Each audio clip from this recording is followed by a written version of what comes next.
Bona vesprada, buenas tardes, boa tarde. Reciban un afectuoso saludo desde el taller de audiovisuales de la Universidad de Valencia. Desde aquí quiero darles la bienvenida al programa TV Morfosis con TD Valencia 2023. Unas jornadas que este año llevan por título Automatización y Producción Audiovisual. Este evento está, ya saben, a cargo del Taller de Audiovisuales de la Universidad de Valencia, en España, el Canal 44 de la Universidad de Guadalajara, en México, y la Asociación de las Televisiones Educativas y Culturales Iberoamericanas, ATEI.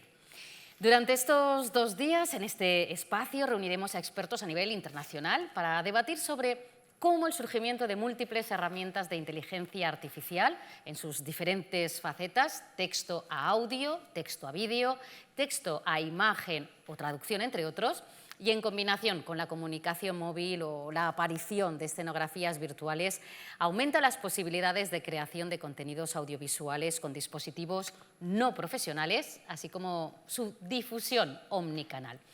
2 jornadas que podrán seguir en directo o en diferido debido a la diferencia horaria, gracias a la retransmisión por streaming a todo el mundo y a través de los canales públicos y universitarios iberoamericanos de la red de ATEI. El programa lo iniciamos hoy con un panel de discusión sobre ética y responsabilidad de los medios de comunicación postdigitales. A continuación, conoceremos los proyectos audiovisuales desarrollados por los estudiantes del Máster en Contenidos y Formatos Audiovisuales de la Universidad de Valencia. Vamos ya con el panel de discusión. Les presento a los profesionales que participarán en este debate. Nos acompañan Vanessa Moscardo, que es doctora en Automática, Informática y Robótica Industrial e investigadora senior de la VIU, de la Universidad Internacional de Valencia. Nos acompaña también Vicent Moreno, que es el presidente del Consejo de la Ciudadanía de la Corporación Valenciana de Medios de Comunicación, y José María Vidal, que es presidente del Consejo Audiovisual de la Comunidad Valenciana. Vamos a conocerlos más profundamente.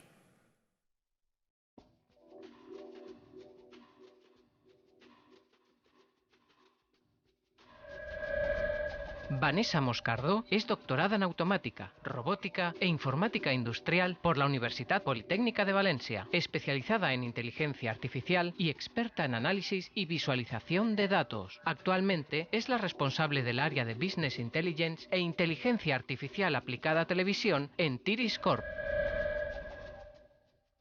Vicent Moreno ha desempeñado cargos docentes y de responsabilidad en el ámbito educativo, de política lingüística, administración local y en el ámbito sociocultural y sociopolítico valenciano.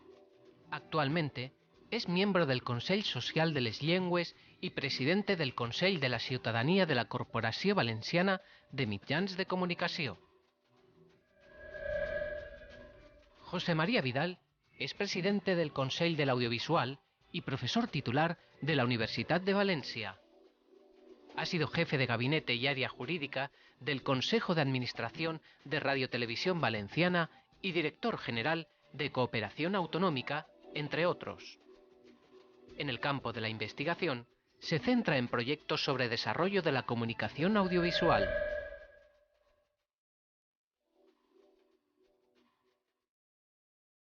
Les agradecemos a los 3 su participación en este panel. Sin la automatización de la producción no se habría originado el boom de los contenidos digitales que tenemos actualmente, y sin estos probablemente se habría perdido una ventana crucial para conectar con las nuevas generaciones. Aunque la automatización de las producciones es relativamente reciente, es un campo que ha evolucionado de una forma vertiginosa. Hoy queremos plantear aquí ¿cuál es la responsabilidad ética que tienen los medios de comunicación postdigitales? La presencia de las redes sociales y las noticias digitales ha aumentado la responsabilidad ética de la gente que opera en este campo, especialmente teniendo en cuenta el alcance global y el poderoso impacto de estos nuevos tipos de medios de comunicación. Tenemos, por lo tanto, 2 conceptos clave: medios y ética. ¿Qué nuevos problemas éticos pensáis que pueden llegar a comportar, a desencadenar estos nuevos contenidos audiovisuales. Vanessa, empezamos contigo. Bueno, realmente el generar de forma automática contenidos audiovisuales realmente nos favorece porque bueno, agilizamos el proceso, ¿no? Optimizamos tareas y nos permite pues, igual estar centrados en otro tipo de tareas y demás. Pero sí que es cierto que, como todos sabemos, la inteligencia artificial no tiene moral y tampoco no sabe qué es el bien y qué es el mal.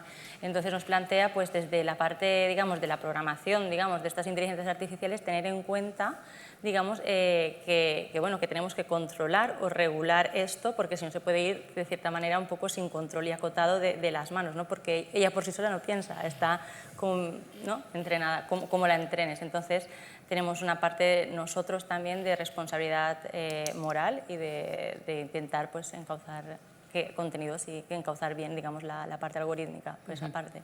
Decía Vanessa que no sabe discernir la inteligencia artificial, el bien y el mal, como nosotros podemos, de alguna manera, regularlo. Efectivamente, ni el bien ni el mal. Uno de los retos que tenemos delante ante la aparición tan novedosa y tan rápida de la inteligencia artificial como instrumento para mejorar la comunicación, porque en principio es para eso, ¿no? Para mejorar la comunicación entre las personas, entre las colectividades, entre la sociedad, ¿no? Pero hay un reto, o una pregunta primero. ¿Realmente la inteligencia artificial ayuda a democratizar los contenidos que luego se manifiestan o se intentan vender a los ciudadanos, a la ciudadanía? Es una primera pregunta que yo me hago, ¿no? ¿Qué pasa? Si no es el bien ni el mal, ¿quién controla los contenidos que luego se le tienen que dar a las máquinas para que produzcan un producto? Yo creo que por ahí está la discusión, por ahí está el temor de que para que tengas, digamos, una proyección ética quiere decir que esté ligada a la verdad, debemos discutir o analizar si el objetivo de este producto cualquiera es vender el producto o dar información del producto o ayudar a la ciudadanía.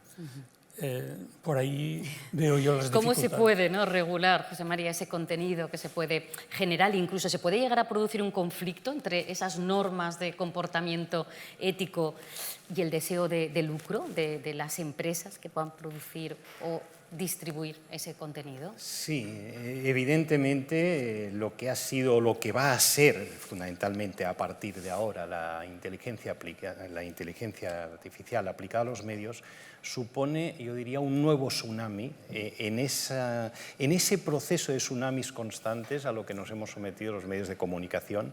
Ya fue la digitalización todo lo que ha supuesto, las dificultades en el campo de la ética y en el campo de cómo abordar la regulación de todo el tema digital con las nuevas apariciones de las redes, de las plataformas, y ahora, cuando todavía no hemos acabado de saber muy bien cómo acabar o cómo regular esto, ya tenemos experiencia, por lo menos nos pilla con cierta experiencia, fundamentalmente en el ámbito de la Unión Europea, nos viene el tsunami de nuevo de la inteligencia artificial. Claro, ahí mezclar de nuevo la ética en un campo donde precisamente el que diseña o el ordenador no conoce la ética.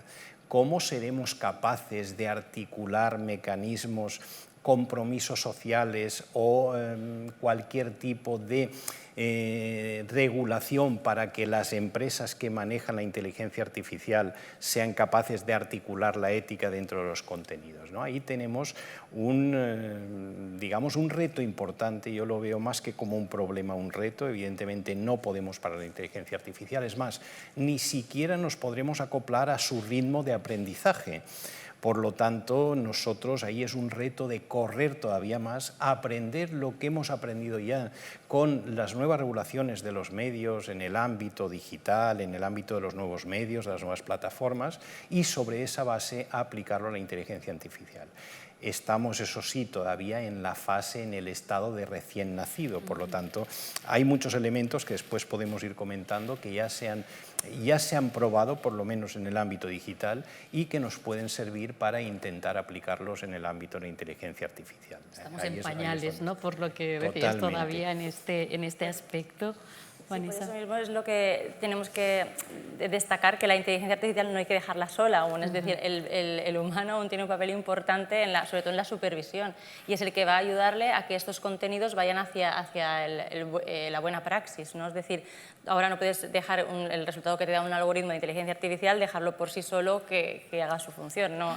El papel del humano está ahí en la parte de supervisión y además por eso yo creo que son dos fases bastante importantes en la parte, digamos, de programación de inteligencia artificial, que se restringa o que se testee este tipo de aspectos a la hora de programar y que se valore esto, y también a la retroalimentación que puede hacer después el usuario final con ese análisis y ese testeo de que realmente pues, no está en aras en contra de los derechos humanos, por ejemplo, o cosas de ese estilo. Es decir, tenemos un papel fundamental aún y lo continuaremos teniendo durante mucho tiempo. Ahora entraremos, si queréis. Pero ahí precisamente tú has planteado dos elementos. Por una parte está el que lo diseña y por otra parte el juego final de quien lo recibe. Claro, a nivel de derechos eso es un problema importante porque por una parte siempre defendemos y tenemos en Europa ese deseo y esa defensa por la libertad de expresión, por lo tanto los humanos tienen derecho a expresarse libremente. Las máquinas, ¿hasta qué punto? Eso lo veremos, pero hay alguien que maneja las máquinas. Y después este derecho también ligado al derecho de todos los ciudadanos a recibir información o incluso los españoles, según nuestra Constitución, a recibir información veraz, que es el segundo elemento a considerar en ese juego, ¿no? Y aparte de eso, con otro elemento que a mí me preocupa bastante, la inteligencia artificial, porque, claro, ¿qué ocurre con uno de los problemas que tenemos ahora, uno de los problemas para mí principales del desarrollo de las redes, de todo lo que puede ser el acoso a nivel de público infantil? ¿Cómo abordamos este tema? ¿No? Porque, de hecho, el Estado y los gobiernos deben proteger el desarrollo de la personalidad, facilitarlo y en ese desarrollo de la personalidad también favorecer que justo en ese periodo donde son más influenciables los niños, a través de las redes no se les pueda manipular o generar un conflicto que lleve al suicidio, por ejemplo, como estamos viendo que ha subido en un índice bastante alto, ¿no? Por tanto, insisto, ahí tenemos que atajar por una parte esa conjugación de derechos en cuanto llega al público y por otra parte lo que planteabas, quién diseña la inteligencia artificial, qué controles se pueden aplicar sobre esto y cómo se articula la legislación que pueda ser o que pueda aplicarse, ¿no? Son estas dos. Ya que habéis sacado el tema, José María, de la infancia, me gustaría incidir en esos colectivos más vulnerables y ver cómo se pueden ver representados en esos productos audiovisuales. Tenemos aquí a Vicent, que es el representante del Consell de la Ciudadanía en la Corporación Valenciana de Medios de Comunicación. ¿Pensáis que estos nuevos contenidos los van a tener en cuenta, a esta diversidad de colectivos sociales? ¿De qué manera, qué representación o participación podrán llegar a tener? Vamos a ver, yo había intentado antes explicar que cualquier producto que vaya destinado a cualquier público, en este caso al público infantil, las nuevas tecnologías todas nos ayudan a planificar, a elaborar mucho más rápidamente, pero hay un peligro y es que funcione todo tan automáticamente que tengamos que pensar quién gobierna ese medio de comunicación, esa iniciativa. ¿Para qué? Yo creo que estamos en un estadio inicial, y hay que diferenciar entre lo que son medios públicos o medios privados, ¿no? Desde las instancias públicas, y un poco a lo que te referías, en el Consell de la Ciudadanía, justamente la Corporación Valenciana de Radio y Televisión tiene este consejo para ayudar, colaborar en la dirección de la corporación a tener una visión de la diversidad. Es decir, una empresa, una compañía privada tiene un objetivo, que puede ser vender un producto. Pero no puede ser ese el único objetivo. Y sobre todo no puede ser en una corporación pública, en una empresa pública de radio televisión, sobre todo, no puede ser el objetivo de ganar audiencia el único motivo, porque tenemos que compaginarlo con los derechos de emisión, con los derechos ciudadanos. Es verdad que el producto que vamos a ofrecer democratiza el acceso a la información. Es una pregunta que está en el aire y creo que no la sabremos responder exactamente. Pero sí que se tiene que canalizar el acceso a la programación, por lo tanto, a aquellas personas que programan, que producen, que piensan lo que quieren hacer. Es necesario que los colectivos sociales puedan acceder. Y uno de los retos que tenemos en este momento planteados aquí en la Comunidad Valenciana es cómo acceder los grupos sociales a la programación de la radio y de la televisión públicas. En las privadas sería otra discusión, ¿no? Yo ahí, bueno, de hecho, el público infantil poco sigue los medios tradicionales, o sea, su información, sus contenidos, todo viene a partir de las redes.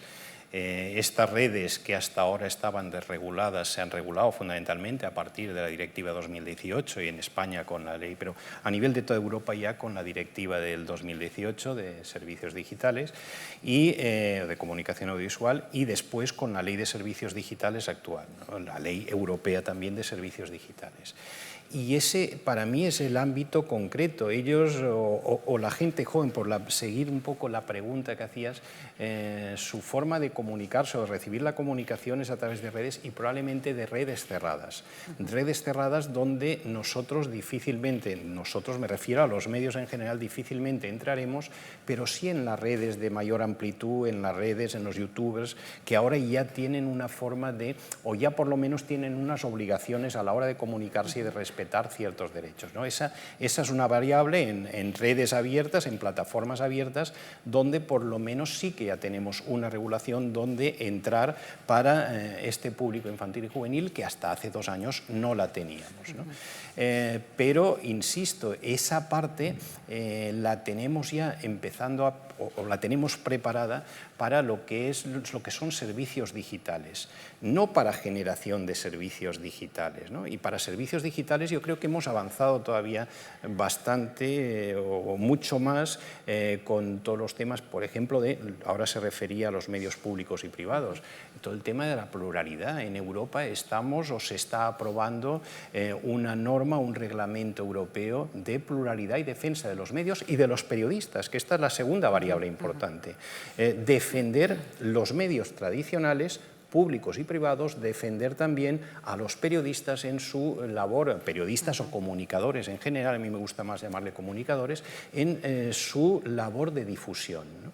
Entonces, sobre estas variables es como debemos actuar. O incluso una tercera variable, que esa sí se puede intentar aplicar, o esa sí se puede aplicar ya directamente a plataformas, que es la desinformación o la información falsa, las fake news, donde también se está articulando, pues, está el convenio europeo, donde se han adherido la mayor parte de plataformas, Google, etcétera. De hecho, el Consejo Audiovisual de la Comunidad Valenciana estamos planteándonos también adherirnos, alguna vez lo hemos hablado, para defender en el ámbito de estas redes, defender o aceptar todos los códigos que se plantean respecto a la desinformación, ¿no? Y donde se financian plataformas concretas que lo que persiguen es noticias de desinformación, aunque el mal ya lo han hecho, de la desinformación ha llegado, la manipulación ha llegado no sé cuánta gente y eso, o la noticia verdadera después llega a muy pocos, ¿no? Bien, esa parte la tenemos, parte final de control de cómo hacemos la generación de inteligencia artificial. Esa es la parte que ya ni siquiera para los menores sabemos lo que va a ser, y ellos lo que van a utilizar es eso. O sea, de hecho, yo creo que hoy en día ya se está utilizando el chat, ya lo utilizan mucho más ellos que cualquiera persona ya mayor, ¿no? Entonces, Y no digo ya de aquí a un tiempo si pueden permitírselo a nivel de universidades, ya que estamos en este ámbito, para poder contestar prácticas, etcétera. Probablemente ahí hasta nos tendríamos que plantear buena parte de modelos de enseñanza, ¿no? Sobre esta base es donde debemos actuar y probablemente tendremos que repensar la regulación y no solo la parte final.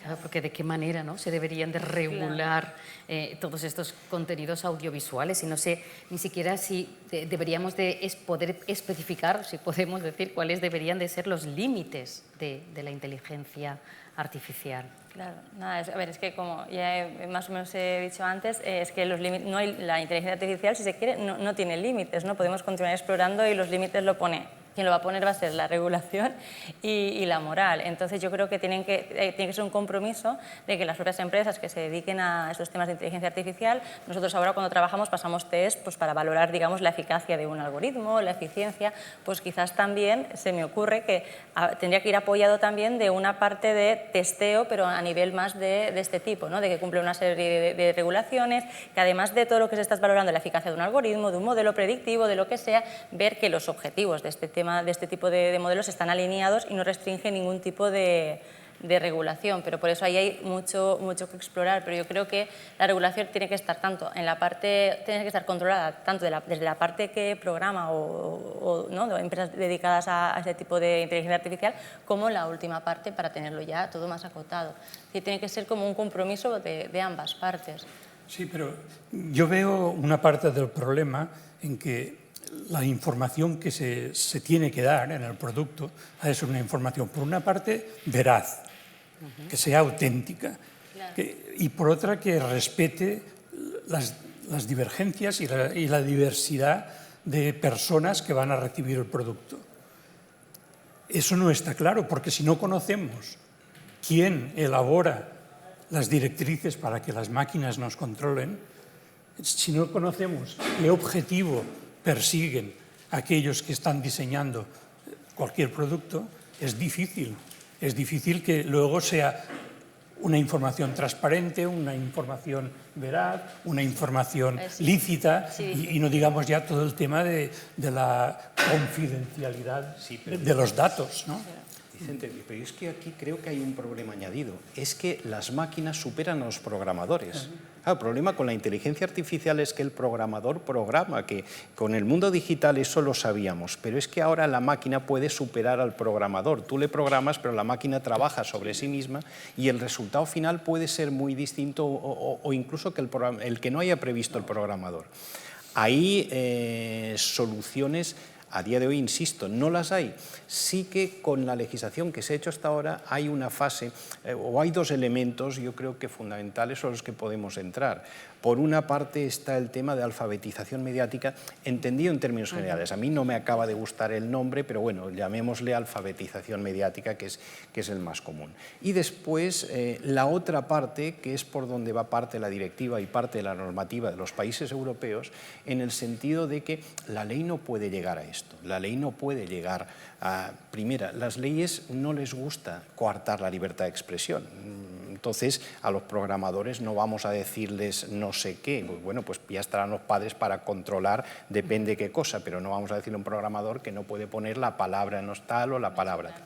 Entonces, en esa parte no podemos coartar, pero sí podemos ir a favorecer y propiciar que haya códigos que acepten las empresas que van a programar y los programadores. Códigos de principio y de final, probablemente, porque en esa parte es donde ya no controlamos la inteligencia artificial. Códigos de principio sobre cómo se debe programar y códigos de final de decir, ojo, con esta programación te ha salido mal, asume las responsabilidades o soluciónalo para la siguiente vez. Sobre estas variables es probablemente sobre las que podamos ir en el ámbito de la inteligencia artificial, pero claro, el mundo que se plantea es un mundo totalmente distinto al que estábamos acostumbrados. Y nos tendremos que ir acoplando, el problema es que nos tendremos que ir acoplando corriendo detrás de ellos, no sé de qué manera, y no somos ninguno unos expertos o unos grandes deportistas, ¿no? Pero en esa variable deberemos correr mucho y la legislación y los gobiernos deberán enterarse de que este es uno de los retos fundamentales de presente y de futuro, porque a nivel de medios, sin duda alguna, es un tema complicado. Es quizá, y probablemente, la inteligencia artificial a nivel de medios será la aplicación de la inteligencia artificial lo que más puede influir en la sociedad. De ahí que sea necesario consejos de la ciudadanía, consejos audiovisuales, alfabetización mediática, etc. Todos estos planteamientos que se están trabajando desde ámbitos como el que está Vicente o como estoy yo, ¿no? Pero, además de eso, los gobiernos tienen que concienciarse del problema que tenemos con la inteligencia artificial. ¿O es que 4 programadores no podrán manejar unas elecciones con el desarrollo de la inteligencia artificial y con no sé cuántos bots? Probablemente eso entra en juego con la esencia propia de cualquier sistema democrático, y ya no solo de medios, pero claro, es que a través de los medios es como se llega a la gente, y a través de las redes y redes cerradas. Por lo tanto, ¿cómo abordamos este tema ahí ya en esa fase más amplia? Ahí, además, yo creo que también, además de la parte de la regularización y de, ¿no?, digamos, el compromiso, la conexión de todas las partes o ingredientes de este escenario, entra también en parte la educación en el uso de las nuevas tecnologías y en el uso de un pensamiento crítico, porque realmente no fiarte de la primera fuente que te está vendiendo una información.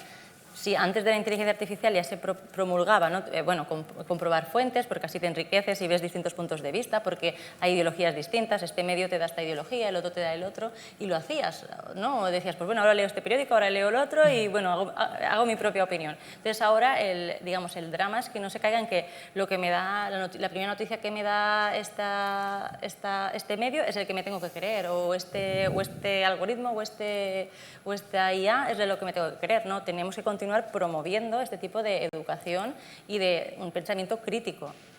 A José María no le gustaba mucho, ¿no? Había dicho ese término de la alfabetización mediática, pero sería necesaria. Es necesario, y hoy añadiría algo más, y volver a respaldar a los medios tradicionales y serios. O sea, alguna experiencia que yo he tenido en las clases, y hemos procurado ver cómo los jóvenes de primero de universidad, el primer curso de universidad, no leen medios, solo se informan por redes y no contrastan las redes, y tienes que explicarles o tienes que hacerles ejercicios y prácticas donde sea a partir de los medios que puedan, porque hoy en día por suerte está todo, que puedan desarrollar una misma clase o unos conceptos que tú les explicarías en clase. Esto ahora se irán a la inteligencia artificial. Claro, a mí me gustaría que se fuesen a un contraste de varios medios. Esa parte es la que tendremos que hacer, valorizar. Pienso que desde Europa se está fortaleciendo con ese ámbito de pluralismo y defensa de los medios y de los comunicadores, y probablemente ese sea un elemento a considerar. Y ojo, es muy distinto los jóvenes de los mayores. O sea, en ese aspecto están mucho más protegidas las personas mayores, porque siguen considerando determinados medios, saben más o menos de qué tendencias son y están por lo menos informadas de una manera más clara, no multiinformadas como están los jóvenes, sino informadas de una manera más clara de qué es lo que está ocurriendo. Los jóvenes están multiinformados, pero probablemente más desinformados que las personas. Habría que establecer, por lo tanto, una diferencia entre los medios de comunicación tradicionales, al menos, y las redes sociales.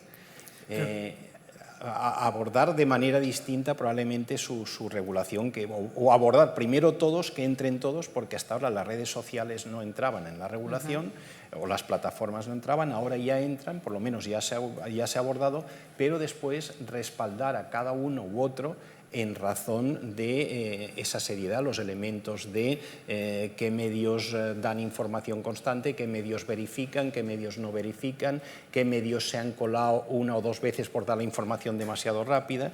Todos esos elementos todavía no están en el ámbito actual del día a día. Pero es que, fíjate, antes quiero decir prácticamente ahora, ¿no? El conocimiento se transmitía de generación en generación. Mi anterior generación me los transmitía a mí y yo se los transmito a mis hijos. Ahora no es así. Ahora ya no es así. En una generación varían muchísimos ya las maneras de comunicarse, los contenidos, las necesidades, y por tanto nos está pillando el toro, como diríamos aquí, ¿no? Estamos a contracorriente, no sabemos el futuro, no sabemos la audiencia qué es lo que capta de lo que queremos que capte, ¿no?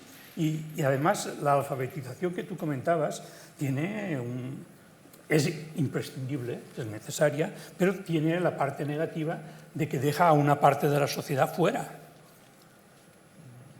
En todo proceso de modernización, de comunicación, hay grupos sociales que se quedan fuera. Y además, con la rapidez con la que se está actuando en estos momentos, con la que está desarrollando la inteligencia artificial, los grupos sociales, las personas que se quedan fuera, se quedan muy fuera. No, pero ahí es que probablemente la alfabetización mediática no hay que plantearla en términos generales, hay que plantearla en términos de estratos de edad y de sociedad. Esa es la variable. Tú no puedes hacer, y nosotros en el Consejo Audiovisual, por ejemplo, hemos preparado unos vídeos para las televisiones. Hay vídeos que pueden ser para personas mayores, otros para personas jóvenes. Igual hay que ir a centros de día para favorecer esa alfabetización mediática, porque ellos es un problema de utilización técnica. En cambio, en las escuelas es un problema de comprensión y creencia de las redes y las otras informaciones, ¿no? Sobre esta base hay que trabajar sobre una multiplicidad de alfabetizaciones mediáticas.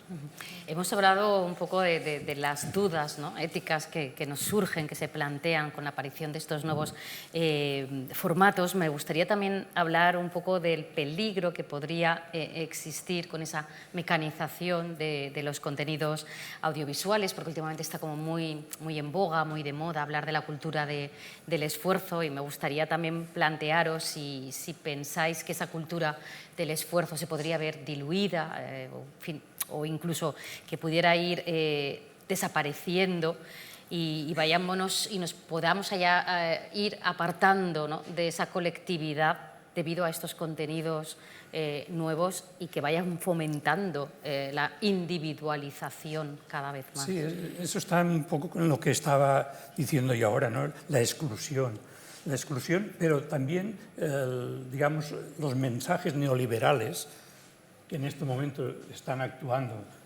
en todo el mundo. Europa estaba un poco fuera y ya estamos metidos plenamente en lo que son los objetivos del neoliberalismo. Eso induce y mucho favorece la individualidad. La cultura del esfuerzo, si tú no vas bien en los estudios, si tú no progresas socialmente, si tú no tienes éxito, es porque no trabajas suficiente, porque no te da la gana, porque no sé qué. Eso está generando, eso es la cultura del esfuerzo, esto está generando el individualismo. Y la inteligencia artificial y todas las nuevas tecnologías ayudan muchísimo a que uno se quede en casa, aislado, aparentemente aislado, porque está conectado con todo el mundo, pero está solo en casa.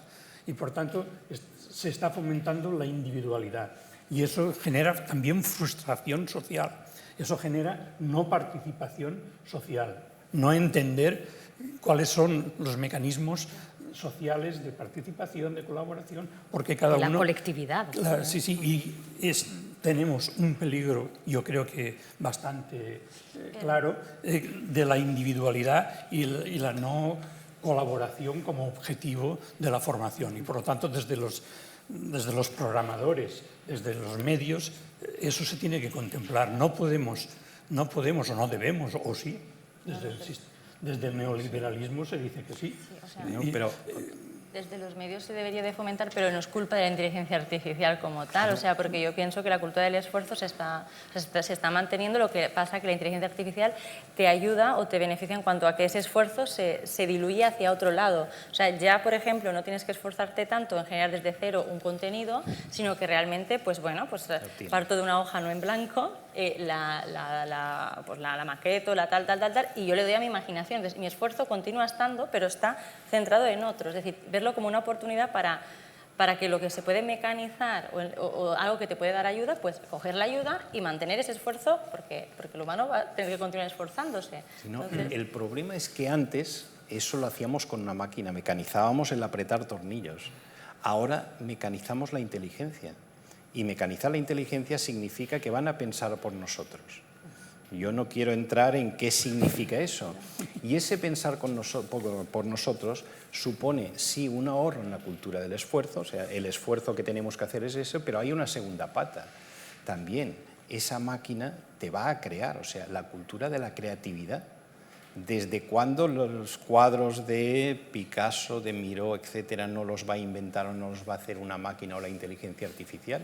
O sea, cuando nosotros queramos trabajar en pintura de futuro, trabajar en diseño audiovisual, cuando ya la inteligencia artificial empiece con la mecánica cuántica, cuando ya sea una figura la que la propia inteligencia te cree, estamos en una fase que dentro de poco vamos a ver cómo ya no solo nos van a crear contenidos, nos van a crear o van a realizar esa creatividad en pantalla plana o en 3 dimensiones. A partir de ahí nos complica todavía mucho más la vida en el ámbito de los medios. El tiempo corre, vuela, y en este debate, ¿no?, tan interesante que estamos manteniendo aquí, luego haré una pequeña y rápida pregunta para que podamos decir, ni que sea brevemente, cuáles pensáis, ¿no?, que pueden ser las ventajas o las desventajas de esa aplicación de la inteligencia artificial en el mundo audiovisual. Pero en este punto quisiera trasladaros algunas de las preguntas que nos están planteando las personas que nos están siguiendo, porque, como digo, es un debate muy interesante y eso está generando también un debate fuera de este plató. Así es que os traslado las preguntas, dudas y reflexiones que nos están haciendo llegar. Os destaco, por ejemplo, la de Stephanie, de Guadalajara, México, que nos pregunta: desde el punto de vista laboral, ¿la inteligencia artificial puede suponer una merma para los profesionales de la comunicación y el audiovisual? En este sentido, ¿se ha previsto alguna regulación para garantizar los derechos laborales? ¿Qué pueden hacer los medios públicos? Esta es la pregunta que nos lanza Stephanie. Bueno, pues difícil pregunta. Empiezo yo por lanzarme. Evidentemente, si antes he comentado lo de apretar tornillos y después apretar tornillos significó que con menos trabajadores se hacía igual trabajo, eso va a ocurrir. O sea, será más fácil y el trabajo que ahora hacen 2 periodistas o 2 comunicadores se podrá hacer por 1. Pero al mismo tiempo tenemos una ventaja. Sabemos aprovechar, y yo creo que en eso los humanos doy una garantía, que lo hemos hecho siempre así, sabemos inventar y producir más. En el ámbito de la comunicación, la ventaja es que el nivel de producción será cada vez mayor. Probablemente lo que perdamos por una parte, lo ganemos en posibilidades de creación audiovisual, de mayores contenidos, de mayor información, etc. Por lo tanto, sí, y al mismo tiempo también el futuro nos va a dar más trabajo. Yo creo que en eso tenemos suerte de estar en un ámbito donde precisamente tiene futuro, y todavía más con la inteligencia artificial. Después ya, ¿cómo deben abordarse el tema de los medios, no medios? Yo creo que sobre todo respetando la pluralidad, reforzando los medios tradicionales. Probablemente el papel de los medios públicos tenga que revalorarse a pesar de ciertos conceptos o ciertos planteamientos liberales. Todos necesitaremos cada vez más tener unos medios seguros y que sintamos como propios. Ahora, que sean unos medios de proximidad. Probablemente esos medios, cuanto más próximos sean a la gente, más creíbles serán, siempre que esos medios actúen bien y actúen como públicos, ¿no? Sobre esta base creo que es donde va la... Pues vamos con la siguiente reflexión que nos acerca. Marc, en este caso, Marc 9201 de Valencia, España, nos pregunta: a nivel formativo, ¿qué deberemos conocer los estudiantes de periodismo y de comunicación audiovisual para movernos con éxito en el nuevo entorno? ¿Nos podéis dar algún consejo? Tampoco es fácil, ¿eh?, la pregunta que nos trasladan. Tampoco es fácil. O sea, yo creo que al final, a mí la carrera de periodismo se me escapa un poco, pero igual que con la disciplina del periodismo, como pasa con todas, al final un ingrediente y una parte que tengan que estudiar es estar familiarizados con todas las herramientas relacionadas con la inteligencia artificial, que no suene a chino y que sepan, pues, hacer uso de las mismas. O sea, coger las ventajas de estas herramientas que hay, y será yo creo que será como una especialización, pues, digo, importante. Llegados a este punto, sí que os pediré ya una última reflexión, una conclusión para poder finalizar esta interesante mesa redonda que hemos mantenido, este apasionante panel de discusión. ¿Quieres empezar tú, Vanessa? Vale, bueno, yo seré breve. A ver, yo diría que hay que coger como la inteligencia artificial, como coger las ventajas y como una oportunidad para digamos, para favorecerse de los avances tecnológicos y verlo como una amiga y no como una enemiga, porque al final es eso. Pero sí que es cierto que hay mucho que trabajar en regulación y ética, porque sí que es cierto que esta amiga se puede volver enemiga si no hay regulación y ética alrededor de ella, pero que hay que verla como una oportunidad hacia el avance y hacia el fomento del avance tecnológico, valga la redundancia, pues sí. Como una buena amiga, pero que no se descontrole, ¿no? Exacto. Bueno, yo sí que creo que efectivamente la inteligencia artificial y todos los mecanismos de la tecnología se tienen que utilizar para comunicar más y mejor, y por lo tanto de la parte de la amiga, ¿no? Pero sí que para mí hay un tema importante por lo que yo estoy viviendo en el Consejo, ¿no? Y es que los diversos estamentos sociales, los grupos sociales, que no se queden excluidos de la participación, de participar en lo que es la programación y en la identificación, porque si no corremos peligro también de que las personas, a través de los procesos mecánicos de las máquinas, digamos, yo antes aludía a la individualidad, pero es que puede ser que una persona poco a poco vaya descontextualizándose y se automargine o no conecte con su historia social, de dónde vive, las relaciones sociales, las relaciones individuales. Para mí es la parte enemiga, es el peligro y es el reto.